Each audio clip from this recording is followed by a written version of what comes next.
We are live.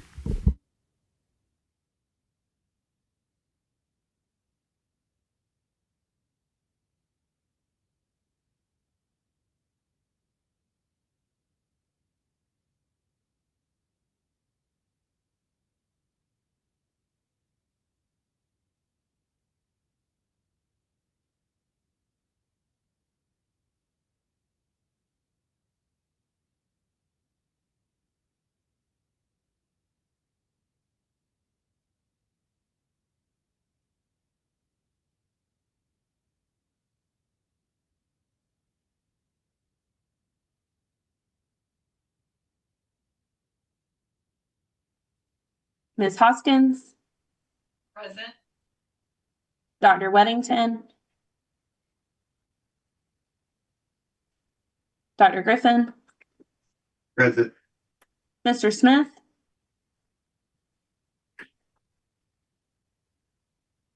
Ms. Jenkins, Dr. Winter, Present. Mr. Probst, Present. and I'm going to say this last name wrong.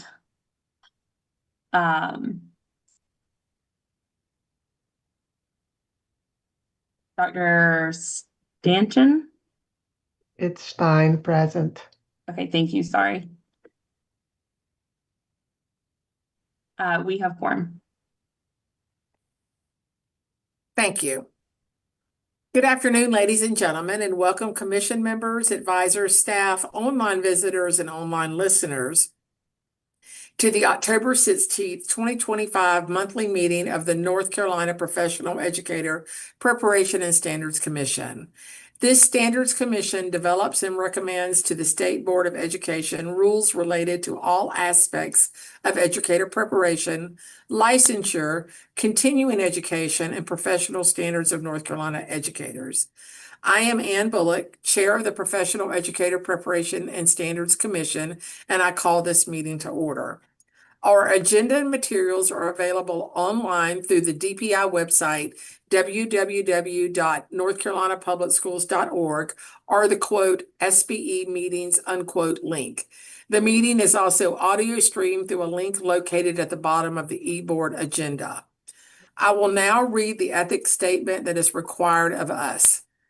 Commission members are reminded that it is our duty to avoid conflicts of interest and the appearance of conflicts of interest as we handle the work of this commission. Does any member of the commission know of any conflict of interest or any appearance of conflict with respect to any matters coming before us at this meeting? If so, please state them for the record. If during the course of the meeting you become aware of an actual or apparent conflict of interest, please bring the matter to the attention of the vice chair. It will then be your duty to abstain from participating in discussion on the matter and from voting on the matter. Commission members, you have had an opportunity to review the proposed agenda for today's meeting. Do I have a motion to approve this agenda for the October 16th, 2025 meeting? So moved. This is Kim Winter. Thank you, Dr. Winter. A second. Connie. Thank you, Dr. Locklear. Any changes or improvements to the agenda? Hearing none, Ms. Edwards, could you please call the roll for approval of the agenda? Dr. Blanton, Approved. Dr. Bullock, Approve. Dr. Fleming, Approved. Ms. Edwards, approve. Ms. Patton, Approve. Dr. Locklear, Approve. Dr. Groves Price, Approve. Ms. Condasso, Approved. Ms. Hoskins, Approve. Dr. Griffin, Approved. Dr. Winter, Approve. Mr. Probst, Approved. and Dr. Stein. Approved. The motion passes. Okay. Thank you. Thank you, Ms. Edwards. The minutes from our previous commission meetings on August 14th and August 21st, 2025 have been prepared and made available to you. Do I have a motion to approve these minutes?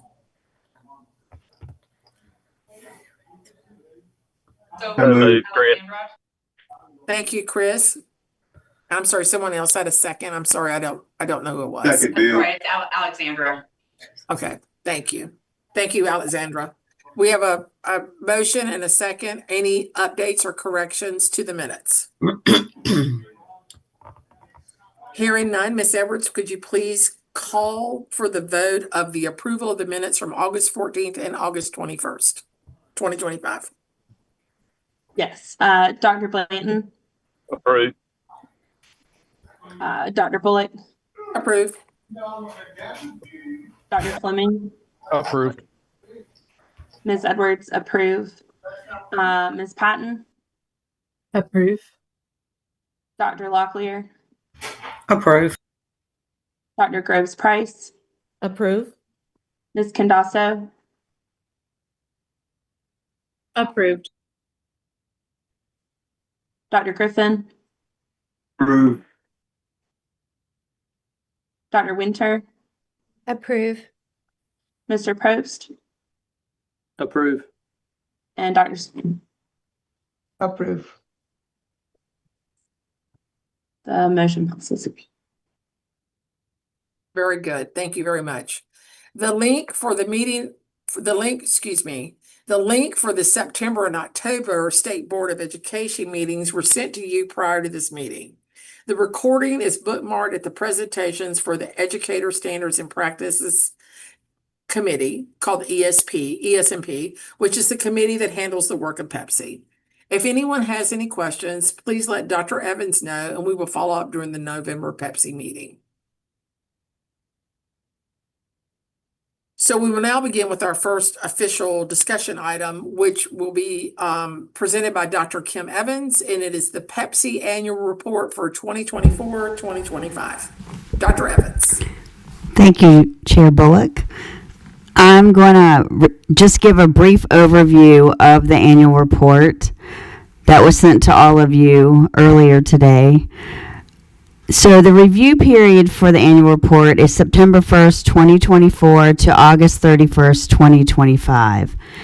And to kind of just give you a breakdown, there's an introduction that provides the legislative reference to Pepsi and how it was created, and that was created on September 1st, 2017. And then it goes into membership and the structure of Pepsi, and you can see who served during that time period and what their terms were and what roles they were representing during that time period. And you can find that within Session Law 2017-189. Dr. Evans. Yes. My screen is like very blurred. Is anyone else's screen? Are they seeing this very blurred? Yeah, so there's something with the presentation that is off. Hold on just a second. Thank you. Sorry to interrupt.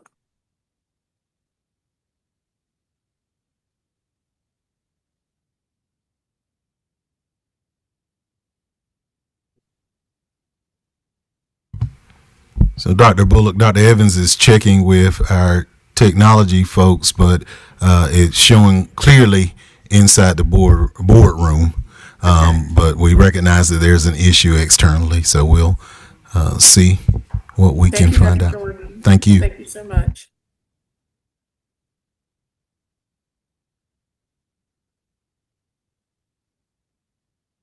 Hold on just a second. I'm going to share directly with Zoom and see if that Okay. solves the problem. Thank you for your problem solving. Okay, it's doing that thing again.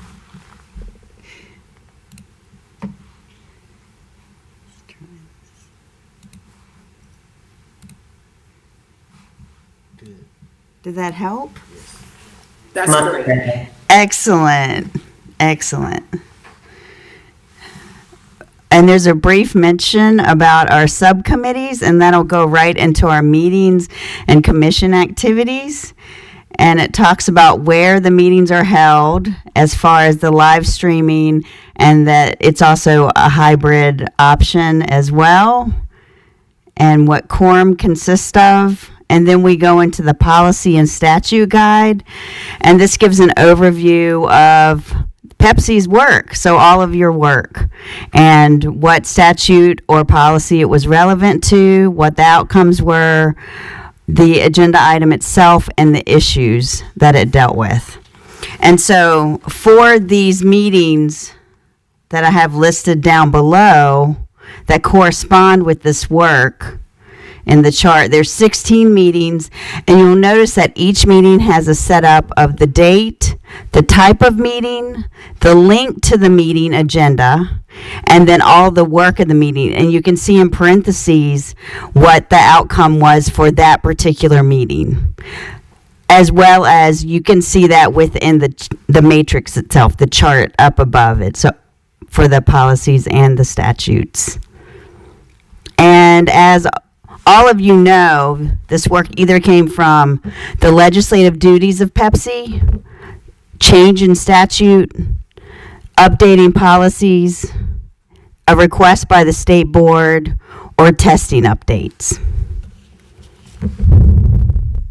And that's, Or items from the commissioners themselves. yes. Thank you, Tonight. Dr. Bullock. Sure. Thank you. Any questions?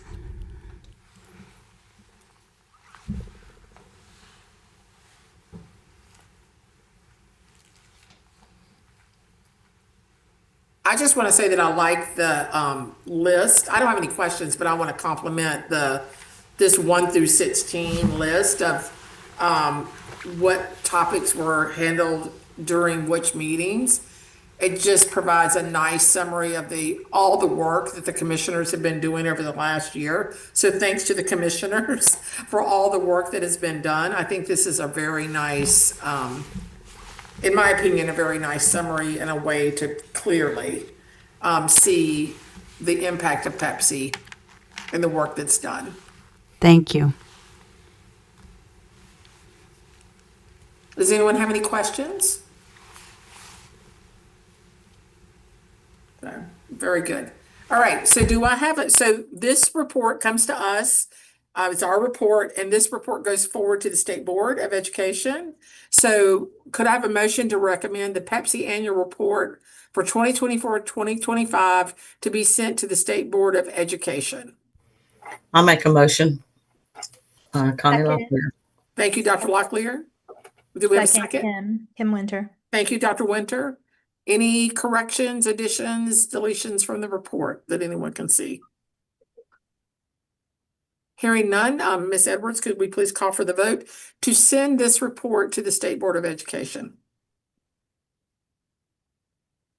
Dr. Blanton, Approve. Dr. Bullock, Approve. Dr. Fleming, Approved. Ms. Edwards, approve. Ms. Patton, Approved. Dr. Locklear,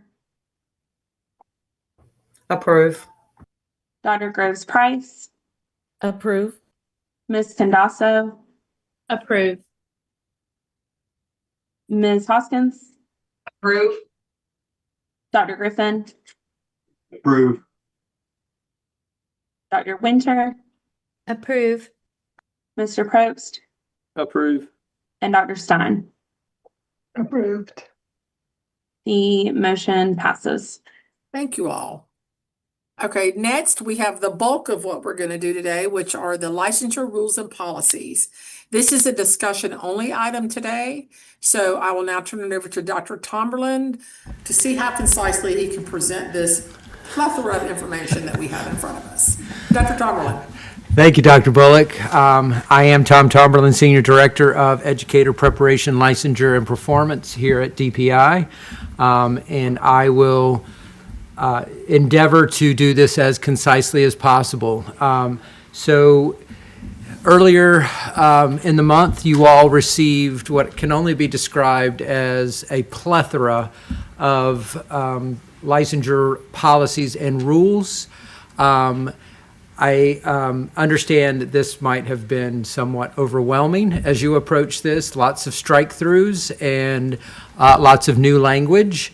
But for the most part, this is structural in nature, and with a few key substantive changes to the policies and the rules, which I will review with you and happily take any questions that you have related to things that you think might be changes or differences in the way things have gone along. So let me start out with the rationale of why we're doing this right now. And I'm seeing the screen went black. Are they still seeing the presentation? We Okay. can see the rationale. Okay. All It's right. showing in presenter mode where it's showing us the nets, like the rules. We can also see that in a small screen just as awareness and all the slides at the bottom. So just so you know. Thank you, Chair Bullock. IT is working on that. Thank you. Okay, there we go. Now we Great. see rationale, period. All right. So in relation to the rules, so administrative rules are required for state agencies that adopt policies, and that's pursuant to North Carolina General Statute 150B. NCDPI's licensure rules have expired, and they must be readopted. This expired rules, the rules that are currently there, it's not just a matter of readopting the expired rules because many of those rules do not currently align with the licensure policy landscape of the State Board of Education. So we had to look at what we have in policy now and whether the rules continue to support those policies or whether they needed to be updated to reflect the current landscape. Also, there have been many legislative changes over the years to licensure policy, as you all well know, and the rules, the expired rules, do not reflect those changes in legislation. And so all these things have come together to require us to bring these rules to you. We do have a kind of tight timeline on this, given the Rules Council schedule. And so legal has advised us that we need to move these things forward and get them to the Rules Council by January. In regard to the policies, many of these policies have been amended without with changes in rules. So again, we're bringing the policies, making sure they're aligning with the rules as they have to be written to conform with statute. Of particular interest is LICN 001. This policy itself is very long, and we've gotten feedback that it is inaccessible to most folks, that there's so much in it that folks have struggle finding the relevant policy related to their question. And so one of the things that our legal department did was to break these out into more manageable chunks that focus on a specific issue rather than general licensure broadly. Certain items in these policies needed to have clear definitions in our rules, and those initial rules that you reviewed, the .0101, .0201, those kinds of policies are just full of definitions. So everyone is clear, and it is clear in our rulemaking what we mean when we say things like classroom teacher or ed prep program. And then I covered the last one. We've restructured LICN specifically into smaller, more manageable chunks. So looking at those policies and rules, for your reference, as you consider these policy shifts, what I've done is there's a table here in the next couple of slides where I indicate to you the policy, so LICN 001. I also give you the corresponding rules that govern that policy, and then the content related to that. So I hope this helps you as you're listening and thinking about how you're going to come back and vote on these changes and these revisions. This helps you kind of navigate the rules and policies in tandem for your review over the next week. I don't need to go over these. This is basically for your reference as you're kind of reviewing this. It was helpful to me when I was reviewing these for feedback to legal that to have the policy and the corresponding rule kind of connected to one another. Now I'd like to move to what I consider to be the substantive changes, and I want to be very clear. I look at a different lens than you may as a K-12 or an EPP person. I tried to pull out what I thought was different and would cause some change. If you've got other issues that you want to address, I certainly will give time to entertaining those questions or comments. First, most of this, I would say 90% of this is formatting and clarity. Most of the changes in rules address the structure and organization of our licensure policies, not the underlying content. The NCDPI legal team has done really great work in clarifying language, in making it very clear so there's no ambiguity in what the intent of the policy is. There was, I have to admit, in LICN 001, there was some room for differing interpretations that often caused some concerns in the field and at DPI. The legal department has done a great job in kind of clarifying language so the intent is clear. And there are some substantive changes that we're going to cover in the next couple of slides. The first one has to do with Rule 0337, and this rule states that a candidate for licensure must satisfy the applicable licensure examination requirements before or during the third year of licensure, provided that the applicant attempted the examinations at least once during the first year of licensure. I'm sorry, I'm the only one. Am I the only one that lost volume? Yes, I believe so. I can hear Tom. I'll put it in the chat too so she can see. Tom? Yes. Okay, All right. Are we? Is Dr. Locklear back with us? I'm not sure. Oh, okay. Okay. I'm back now. I'm back. Yes. Okay. thank Great. All right. you. Correct. I apologize. So the language of the rule, the language of this rule and the statute indicates that an educator must attempt the licensure exams in the first year in order to convert the license to a continuing professional license, irrespective of whether he or she went on to pass the test in the second or third year, or in the case of limited licenses, in any year beyond the first year. So this is a very, very important change in interpretation from our legal department. We've recognized that this has been there, but we've always allowed the educator to submit a passing test score at any point after their first year in order to convert the license. But this rule would require that not only they pass it by the end of the third, but they would have attempted it in the first. So this is a very important change, and I want to make sure my K-12 folks are hearing this, in that this is going to put a serious burden on the beginning teacher support programs to make sure that those beginning teachers are getting that initial attempt under their belt in the first year of licensure. Next is .0304. This is the one I'm focusing on. This language is repeated throughout several of the rules and policies. This language, I need to point out to everybody, is not in the policies that you received from us initially. This is the result of some internal conversations we've had with both Pepsi leadership and other leadership here in the department. What we're trying to do here is establish how an S level or an advanced license is issued. There's some there's some variability in how that works across EPPs, and so we're trying to level set what the expectation is.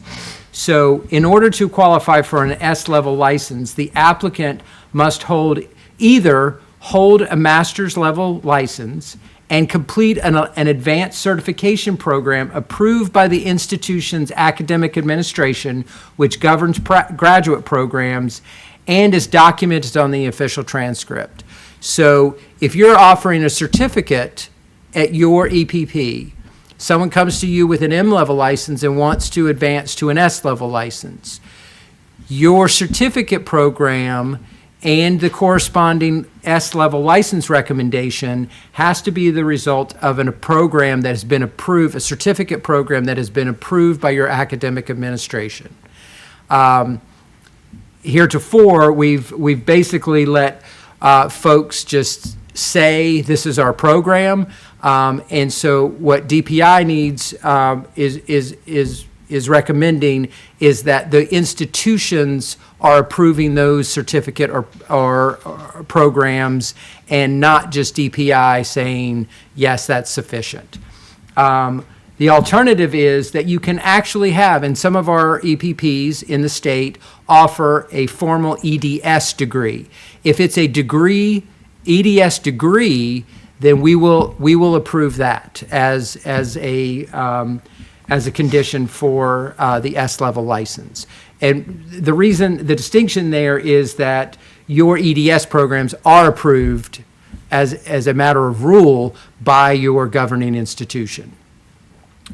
And again, I'll state this will provide clarity and standardization across EPPs on how an S-level license is obtained in the state. And this puts the quality control not in the hands of DPI, but in the hands of the institutions that are responsible for maintaining the integrity of their academic programs. So we feel this is a pretty important change, a little different change. You'll see this, so folks that were on the EPP webinar last month heard Dr. Seiberg talking about kind of our new program approval process and some attestations that we're working towards. This is all going to be part and parcel of that new approval process for program approval at the department. Next is... Ask questions before Yes. we move on? Okay. So I would think that at the EPP sessions, you may hear this, but having been a licensure officer, I'm thinking about these school psychology programs that wouldn't necessarily fit with this definition. So we do not offer an EDS in my institution. However, it fully meets the rule of 30 hours beyond a master's degree. But they don't already hold a master's degree. And so will that just be documented that you meet the criteria when you re-go through program approval? So what you saw in the earlier version of this was an S level. If you've got a 30-hour master's degree and do 30 additional hours beyond that, that would qualify you for an S. If you do a 60-hour master's program, that qualifies you for an S level license. So the issue with that's been raised is a master's degree is a master's degree. And that is governed again by the institution. So if you're offering a psychology's master's or school psychology master's, and you developed a 60-hour master's program, that's your institution's approval of that. But it's still a master's degree. From our perspective, what a specialist degree does is says you've completed all the requirements for a master's degree and you've done something advanced beyond that, that is also approved by your governing institution. So to answer your question, under this policy, would a school psychology program of 60 hours in and of itself qualify for an S-level license? No, not only if your institution approved it as an advanced degree. So if your institution, if you want to go back to your institution and say, we don't want to call this a master's in psychology, we want to call this program, the 60-hour program, an advanced or an EDS degree or some other kind of S degree, that's what we would have to see in order to approve it for S. Yeah, I'm sure you well know this. That's very complicated, and there's a waiting list at institutions, and you can't simply do that. And so, these people are often, for instance, in our program, very rarely come from the teacher ed world. They come from the psychology world, and they're often getting this on their way to a doc program even, but some elect to go work as a school psychologist after they complete this. And there are fully documented steps well beyond the master's. However, the program in and of itself is a master's degree, not equal to other master's degrees, and that's well documented in the catalog and other places, but that's a fairly common practice across the country, so it will be interesting. I'm just laying it out there. I think we'll hear some talk around this from other EPPs as well. And changing the degree name would be pretty complicated and a years-long process. So I don't disagree. And I have to say, it is school psychology specifically that has caused the internal conversation related to this particular policy. Now, I will tell you, there is pending legislation. None of us know what's going to happen with pending legislation right now, but there is pending legislation that identifies a 60-hour school psychology program as qualifying for an S level.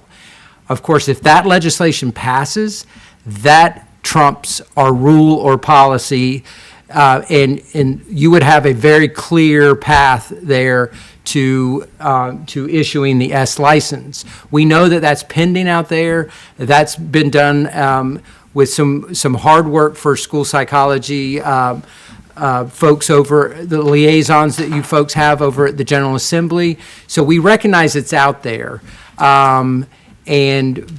but we've got to do something to ensure that we know programs, that institutions that govern these programs are cognizant of these different licensure or advanced certification programs. That's where we want the approval, ultimately the approval to come from, that this is sufficient and this is of sufficient quality to justify this level. That's what we're trying to establish here. And I don't disagree that it's going to be difficult, but the counterfactual is that it is different. The qualifications to get that S-level license vary greatly from EPP to EPP in the state. Absolutely. Thanks for that information. Yes, absolutely. And I want to take, I'll come back to that, to the issue you're raising as far as feedback on this in the last section that I'm doing. So to move on to the next one, point 0307, an applicant may request to add a new license area to an existing IPL or CPL. An applicant may only add a license area to an IPL if the applicant has met the licensure examination requirements for the initial license area. To qualify for additional areas on a teaching license, the applicant shall, and it goes on to say. But the important point here is that for folks who hold an IPL, we have traditionally allowed you to add an area by what we say is, our shorthand for this is test or 24. You can either add that area by taking the appropriate licensure exam, or you can add it by having 24 semester hours in the content area. The issue is these IPL folks, back when this policy was originally in effect, it was very rare for an IPL holder to have IPL holders who had not passed their test. But because of changes in policy and in statute, we now it is more and more common to have IPL holders who have not passed their examinations as part of their IPL, and they may not do so until the end of their IPL term or even beyond, and they go on limited licenses. by issuing them this kind of clear add-on when they have not met the licensure requirements for their base license seems problematic. And so what we're trying to avoid is some folks having multiple license areas where they haven't even met the requirements for the base license. Now, we understand that this will cause some difficulty for our K-12 folks. Like, many of you bring on somebody who's licensed in biology and you need them to teach a chemistry section. We still offer the ability to add a license, but provisionally. So that IPL holder can add that license provisionally, which is a little different. We will put it on the license. They have 5 years to complete that. But the goal here is to have the IPL holder focus on the original base license, clearing that base license, and not under pressure to take another test or to take coursework while they're still in IPL. That provisional license would give them 5 years before they have to clear those requirements. And the goal here is that the applicant can then focus on the base licensure requirements before then proceeding to addressing the add-on or the provisional licensure requirements, which has a longer runway. So I will pause there to hear from from anybody, but specifically from K-12 folks about this particular policy or this rule change.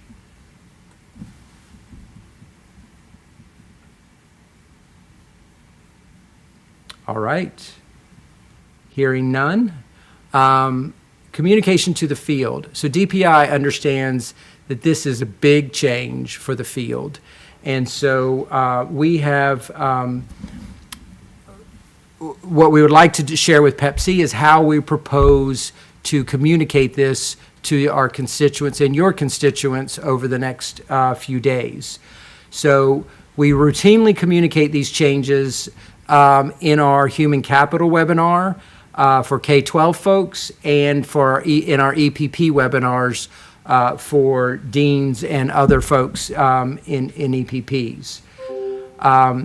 DPI recently disseminated its monthly newsletter to HR staff announcing this week's Pepsi meeting and the agenda items, with the hope that K-12 folks would be listening in if they were interested in what these changes might look like. We provided the links to this meeting to them in that newsletter for the live stream and indicated that it was being recorded and they could watch it at some later date if they didn't have the time today. NCDPI sent notification of the Pepsi meeting to EPPs this week via our Gov delivery system. And NCDPI will discuss the proposed changes to licensure rules and policies at the upcoming statewide PANC meeting on October 21st, 2025. So on Tuesday, I will be at PANC. I will present this same presentation to the PANC members so they are aware of these substantive changes and the structural changes to our policies and rules. Additionally, NCDPI will hold virtual office hours on October 22nd, 2025. So everybody who's at PANC will hear me say it, and those who are not at PANC will have the opportunity to come into virtual office hours on the following day, where I will go over this presentation again and entertain any questions they might have about changes to our rules or policies. These office hours will be held twice on that day from 9 to 10 a.m. and then again from 4 to 5 p.m. Additionally, NCDPI, specifically the Educator preparation folks, will hold virtual office hours on October 22nd. For EPP staff who have questions about the proposed licensure changes. These office hours will be held from 9 to 10 a.m. and again from 2 to 4 p.m. Now, in these sessions, we fully anticipate some reaction to these changes from both our K-12 partners and our EPP partners. DPI will have, at that time, the Pepsi email address. DPI does not want to gather feedback from folks and present it back to you, Pep-C. We want you to hear what folks actually have to say about this. So we don't want to be like the moderators of what you hear back from the field. So we will be providing the Pep-C at dpi.nc.gov email address and encourage folks with strong feelings or comments about these policies to send an email directly to that email address, which we will collect those and share those with Pep-C members as we receive those, so that you are aware of the pushback and or the support from the field around these policy changes. Tom, this is Bill. I appreciate you making those, giving those avenues for the field to give feedback. I think that will help us as we make decisions. Thank you. You're welcome. Dr. Tomberlin, I had another comment, question from the field about KCREP, school counseling. The KCREP accredited masters has been approved at the S-level licensure because they require 60 hours. So if you have a response to that now, or that's something that you might want to dig into this week, you can respond to it now or wait and respond to it later. And KCREP is the school Accreditor for school counseling. school counseling. Yes. Yes, we're going to have to, this is, without a doubt, this is going to have implications across the field. Where there is existing kind of agreements that have been engaged with by the State Board of Education, I think we can acknowledge that, but where those agreements are purely from the EPP approval process as we've seen it, we're going to have to understand what that means. I want to be very clear that I don't think, and to address the comment earlier, I don't think we can turn this Titanic around in a year. I think this is an ongoing process and an aspirational process that we're moving towards. And it's going to take a lot of work for us to parse through what this means in terms of, we've got that prevailing statute, or that pending statute out there. We're going to have to deal with that and understand where that's going. And the KCREP on school counselors, I don't know how we need to kind of. In the chat, just so you know, there's a comment that says there is state statute that requires KCREP accreditation for programs that lead to licensure. It's SB 537, just for your, when you dig in. Okay, SB 537? Okay, It's in the chat. great. Thank you. I don't have the chat up, so I apologize for Yeah, that. But just so you know. all right, Dr. Locklear has a question. sure. Well, I think both of you have shared information as it relates to my question. The first one was, I was wanting to know a little bit about the time frame. And that was going to be my biggest concern. How soon are we looking at putting this and implementing this? And the second one is going back. Dr. Locklear, we lost you again.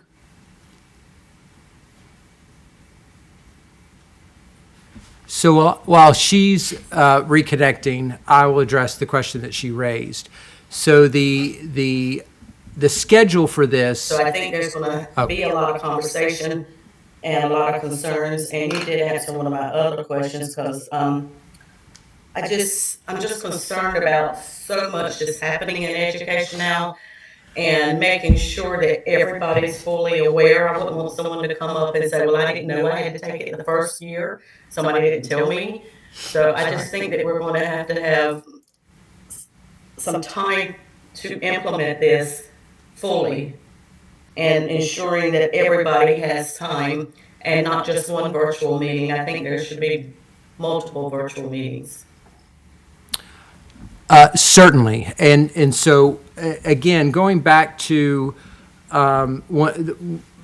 slide 16, we hold monthly meetings both with our HR partners and our EPP folks, where not only do we disseminate what's new that coming from the... I'm sorry. It's okay. What's new coming from the state board, any other concerns we're seeing, and any other concerns there are in the field. So those, I don't want to give the impression that we're going to hold, one day of office hours and then we'll consider the question resolved. This is going to be an ongoing communication and back and forth with our partners on those monthly webinars. I can give you the proposed time frame for these rules, and that is my understanding is next week will be a called meeting of Pepsi to vote on the recommendation to move this forward to the State Board of Education. If that goes through, then the schedule is to present this to the State Board of Education at its November meeting for discussion, December for action, and then in January to bring it to the Rules Review Commission. That process is a rather lengthy process in itself, and with it expected, all we can say is an expected resolution of sometime in June of 2026, with the rules going into effective July 1st, 2026. Now, when I say the rules go into effect, those are the rules that allow us to start the work of implementing these policies. As you rightly pointed out, getting everybody in compliance with these rules and policies is going to take a significant amount of time. But we need the authority of the rules in order to start that process and start working towards that full implementation, which I agree could take us years to do. There are some big changes in these rules. Dr. Locklear, I just want to make sure, because we lost you in part of that when you were discussing. So you had a question about timeline and a question about feedback. Was there another area that you wanted Dr. Tomberlin to respond to? I think those two are my biggest concerns, and I did lose signal, so I may have missed some of that.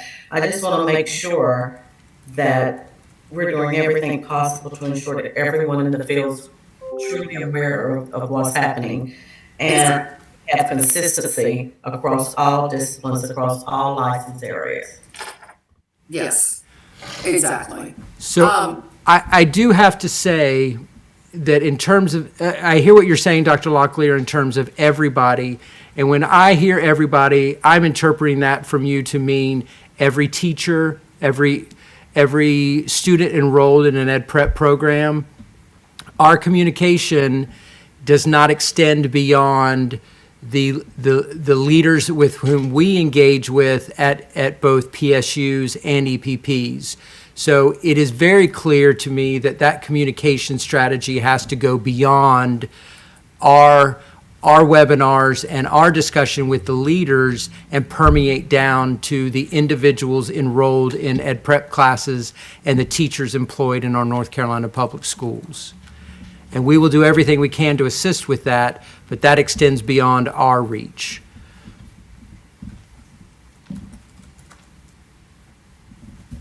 Other questions? I can't see everyone that's on, so if you have a question, you can just unmute and ask it.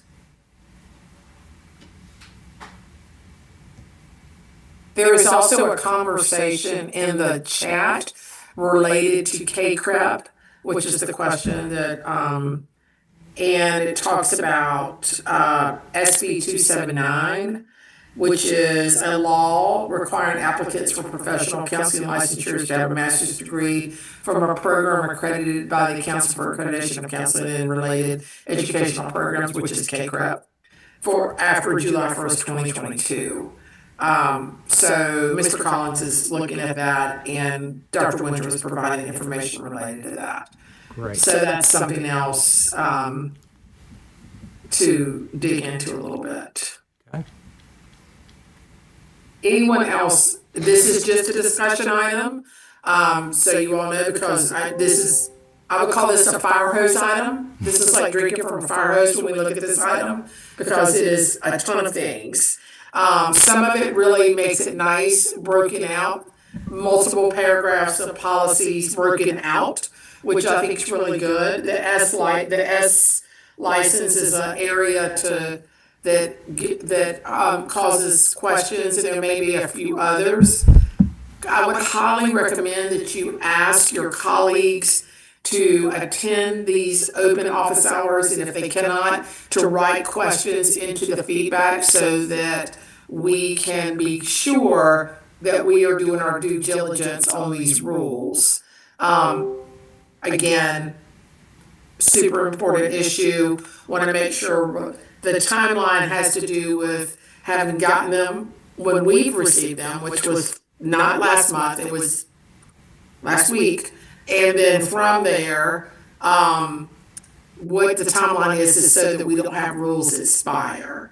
So Dr. Tomlin, I do have a question about the S level license one. Sure. And I want to know if for some reason, I'm not saying we will or won't, we don't have a clear consensus on that one, that there could be maybe I'm just saying this out loud, there could be that we pull one or two out, that we don't feel comfortable going forward and others go forward. Is that rule going to expire? Is it part of the expiration? So I would defer to Mr. Collins on that question. He is our rules expert here. Yeah, so we would need to be able to advance these rules in a package. I think if there were continued concern about the definition of a specialist degree, that qualifying language simply be removed from the package of rules that goes forward, and perhaps be considered for an amendment at a later time. This was not something that was included in earlier drafts, but in conversations with the licensure staff, felt like it was something that needed to be addressed. So I would recommend that we simply, if there are continued concerns about recommending that language simply be deleted and allow the rest of the rule to go forward. And you all can revisit that at a later time. That would be my recommendation. All right, thank you, Mr. Collins. Any other comments about this today? Now, as Dr. Tomberlin said, our leadership worked with the DPI leadership to provide some opportunities for feedback from the field. And again, we're dealing with a timeline, which makes it a two-way tension point. So we do have an upcoming called meeting on October 24th at 8 a.m. to rule on these rules, so to say. And then again, the times that he mentioned for HR and for EPP stakeholders. And also, if you are an online listener and you want to reach out to a commission member or to myself and ask a question, we can forward that easily to the DPI staff for feedback. And the PEPC, PEPSC at dpi.nc.gov is the email that goes directly for feedback for PEPC. So that will be very, very important. So we appreciate all the eyes, and we appreciate that Dr. Chumler will be at PANC this week, which will help. Because one of the things, as we all know, is that when we have things like this happen, people assume that some of these aren't just cleanup or, make it or inspired, and they think everything's changing, right? So to also to communicate that not everything is changing, it is just being reviewed or renewed, I think is another piece of this. Okay. And I have a question. This is Paola about process. So Yes. We have a call meeting on October 24th, I understand, to vote on whether to send this to the state board A vote to send this to the state board, does that signify an agreement from Pepsi with these changes? Say that last part of the question, I'm sorry. When we vote to send it to the state board, does it mean that we are saying, yes, Pepsi agree with these changes? Therefore, Yes. they now move to the state board? That's exactly what we're saying. If we have questions, discussions, are those happening on the October 24th meeting? Yes, and you can also attend any of the office hours, or Paolo, you can get in touch with me if you want to discuss any of it. That's all good. That's all good. And because I know some folks on here that we have other people that work with us that really deal with licensure, and it's important that they get their eyes on these as well. So I think that's a super important piece of this. And I also believe that, if there are a couple sticking points, we can go back to what Mr. Collins said, but once we approve anything, we are saying we are ready for the state board to look at it. They may or may not agree with us, and that is, of course, their prerogative, but that is what we're saying. So that's a great question. Thank you. Yes, of course. Anything else? I'm sorry, Ann, I lost, Dr. Bullock, I lost volume. Could you repeat the question earlier? I just got the last comments from you. Alan, do you want to repeat it, or do you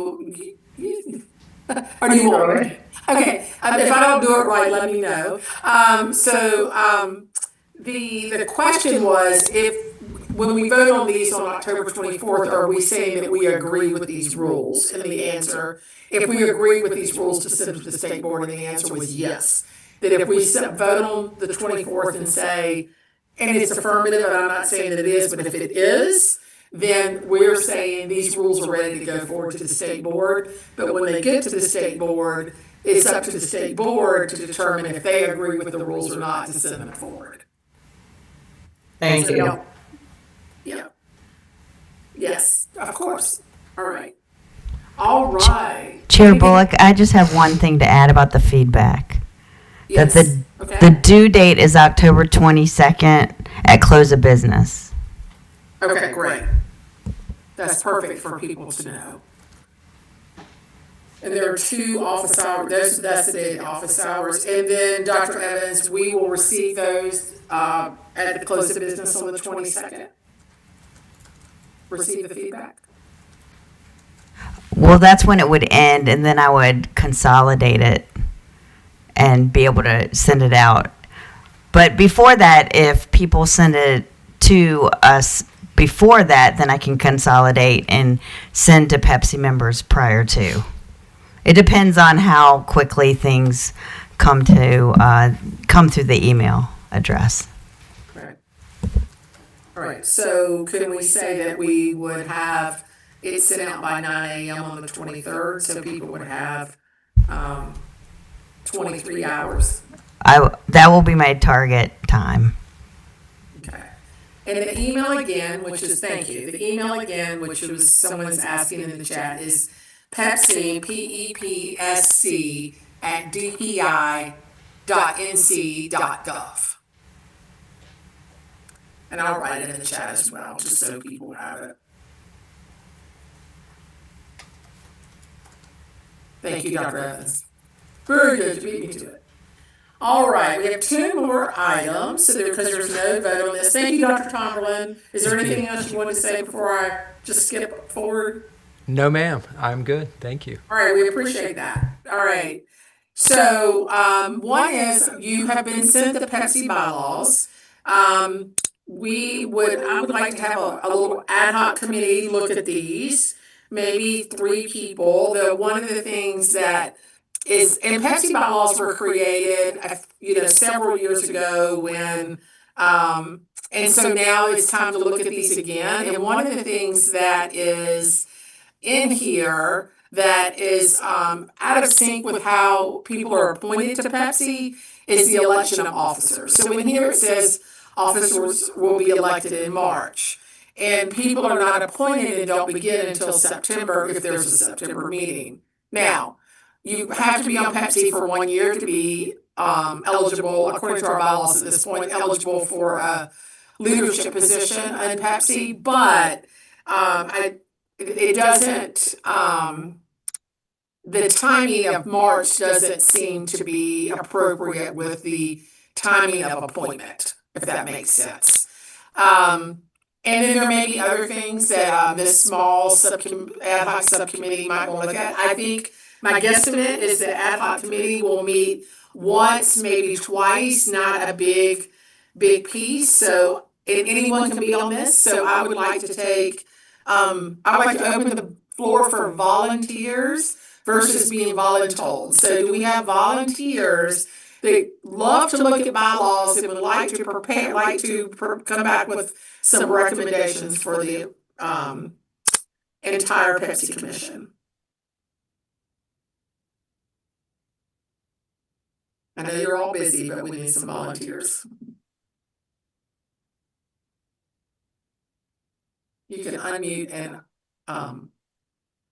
you can be new into this. This doesn't mean that you have to have been on here like 110 years. And I'm happy to be one of the people. I've only been voluntold in the past, so the market change. I'm happy to help in any way. Thank you, Dr. Winter. That would be great.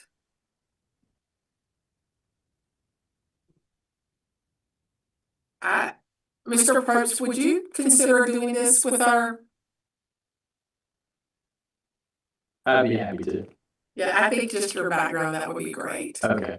All right, I appreciate that. That's kind of in between. That's asking, but voluntold in the same way.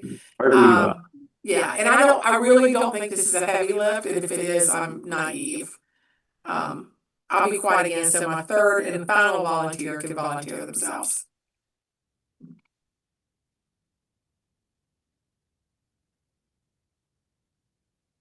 Hey, this is Chris Blanton. I don't mind doing it. Great, thank you so much. Thank you, Chris. That's really helpful. And let's just stop there. I think that's enough, folks. And Dr. Evans will get you together. If that's all right, Dr. Evans, that you can get them together. Absolutely. Yes, and she'll facilitate that for y'all. And we hope that y'all could meet this month and we could talk about this in November if it's ready, and latest December. So again, short agenda, review of the bylaws, just a good practice, specifically looking at this election piece in 4.2, and from there, moving forward, if anything else is on there as well. So I thank you all for being voluntold or volunteering. I really appreciate it. So, Mr. Probst, we want you to not have anything to do in your life. So we appreciate your work on Pepsi. Okay. All right, so the next item is we have elections following the current bylaws for, which we are not quite following, but we're following part of it.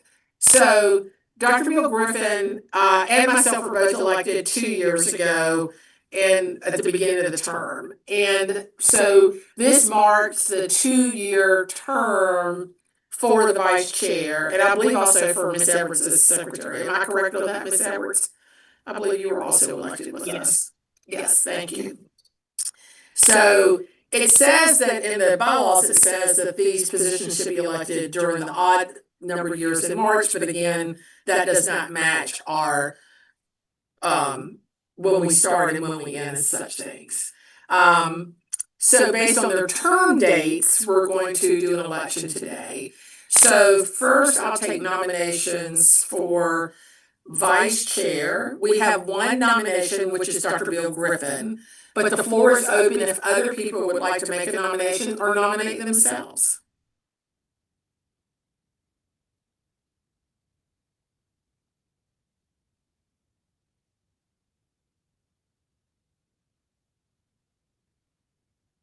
Hearing none and seeing none in the chat, we do vote on this. So I would like to call the vote, to receive a nomination, to call the vote for the nomination of Dr. Bill Griffin as the vice chair. So I need a nomination, a second, and then we have to vote. So could I have a motion, a second, and then vote is the way I think I think that's correct. So let's have a motion to call for the vote for vice chair with Dr. Bill Griffin being on the slate. I move that we vote to nominate Bill Griffin as vice chair. Thank I you. second. Thank you. Was that you, Connie? I'm sorry. Yes, it was. Okay, thank you so much.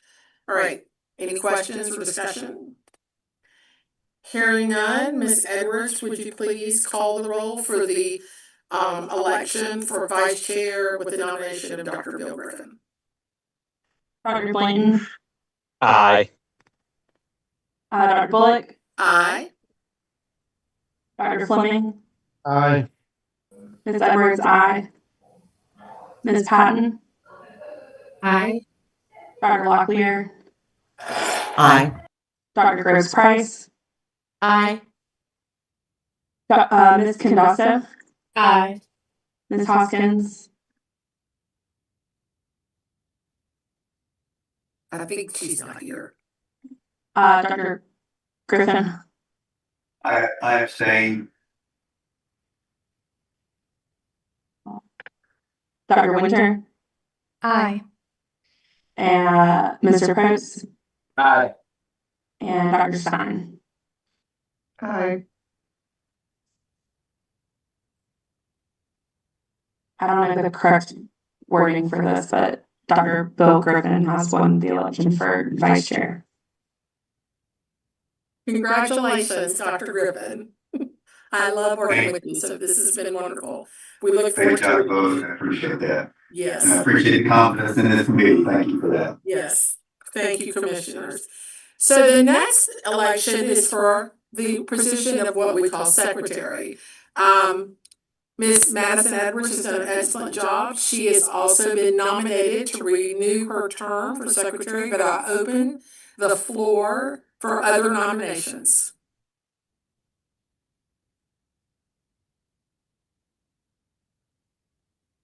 Okay. Hearing none.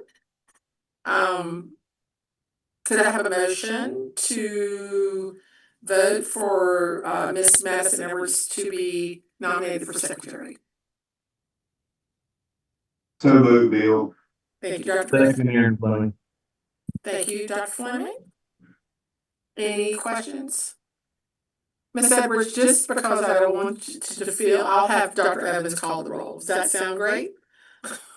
Dr. Evans, could you call the roll for the nomination of Ms. Madison Edwards for secretary? Yes. Dr. Blanton, Aye.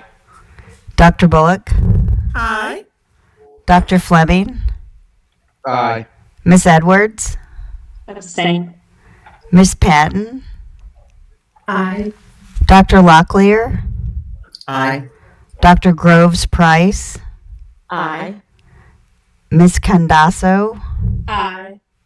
Miss Hoskins, I think she's gone. Yeah. Dr. Griffin, Aye. Dr. Winter, Aye. Mr. Probst, Aye. Dr. Stein. Aye. Thank you. Motion carries. Great. Congratulations, Ms. Edwards. You do an excellent job for us, and we thank you for your leadership on Pepsi. Congratulations. Thank you so much, everybody. Okay.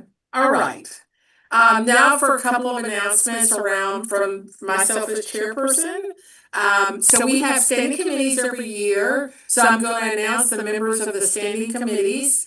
And we'll get, Dr. Evans will send this out just so everybody has this also in their documents. So we have the Educator Preparation Subcommittee, thanks to Dr. Weddington, who has agreed to chair that committee. The members are Dr. Kim Winter, Mr. Craig Smith, Dr. Chris Blanton, and Ms. Tracy Jenkins. So that is Educator Preparation.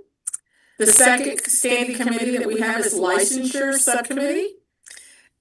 Ms. Alexandra Hoskins has agreed to chair that committee.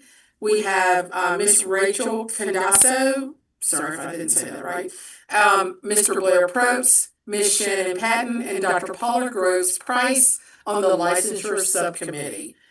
Our final standing committee is Assessment and Performance Subcommittee. Dr. Connie Locklear has agreed to chair that committee. Additionally, on that committee is Dr. Aaron Fleming, Dr. Paula Stein, and Miss Ida Weiser.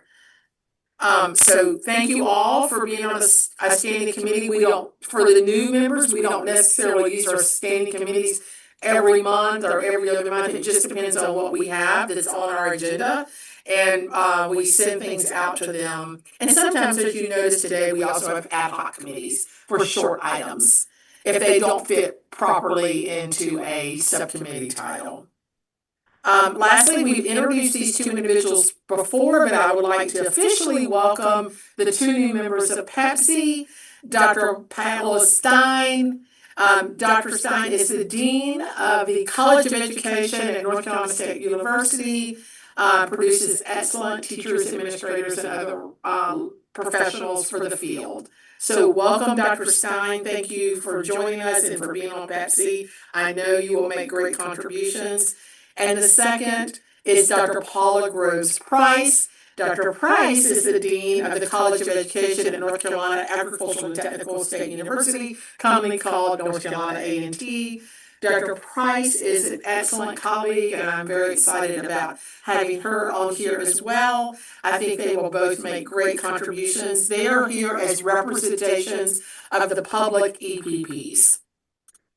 So very good. We're really doing a great job of having great membership and appreciate everybody's time, commitment, and work as commission members. So with that, I'd like to thank you, commission members, advisors, and staff for your preparation for the discussions. I remind commission members that we have a specially called meeting on October 24th at 8 a.m. and our November meeting will be held on November 13th, which is a Thursday at 3:30 p.m. We have now completed our meeting, and unless there's additional business at this time, I ask for a motion to adjourn. I make a motion to adjourn. This is Chris. Thank you, Chris. I second Connie. Thank you, Connie. Thank you. So, any discussion? Ms. Edwards, would you please call the roll for a motion to dismiss? Dr. Blanton, Aye. Dr. Bullock, Approve. Dr. Fleming, Approve. Ms. Madison Edwards, approve. Ms. Patton, Approved. Dr. Locklear, Approve. Dr. Groves Price, Approve. Ms. Condasso. Approved. We said Ms. Hoskins left, correct? Yes. Dr. Winter, Approve. Mr. Prost, Approve. and Dr. Stein. Approve. The motion passes. Thank you, Ms. Edwards, newly re-elected secretary to the commission. All right, everyone have a great day. Thank you so much for joining. Bye. Have a good weekend. Bye-bye. Bye. Thank you. Bye.